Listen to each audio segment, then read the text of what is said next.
Alright, it's pouring out. I've got a bunch of wood around my camp stove while I'm trying to boil water for dinner. I'm trying to dry out some wood. I'm going to give a couple attempts to get a fire going. We'll see what happens. My clothes, at least the lower half, did dry out in the last couple hours. Everything in my backpack is dry. The only thing that's really wet is one of my layers of my polyester long underwear top.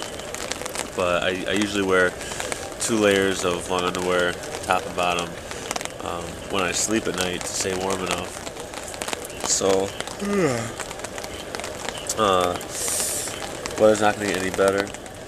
I have a bunch of stuff actually tucked into my sweatshirt that I'm wearing right now. I've got the wet or damp shirt and a pair of long underwear just to warm it up. I'm going to put a fleece or a down vest over that. This is probably the toughest overnighter I think I've ever done. Last couple nights I've had issues where I've been worried about bears or cougars, but I'm in the wettest place in the 48 states. It's pouring out, the wood's wet, I'm wet, everything around me is wet. I need to get a fire going. I need to get my hair's still soaked.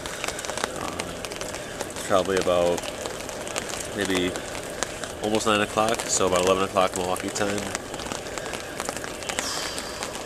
It's going to be about 38 degrees tonight, and windy. Wind gusts are set up to about 30 miles an hour, and tomorrow night, 60 mile an hour wind gusts. I don't know if that's for where I'm at, but I'm going to listen on the radio some more.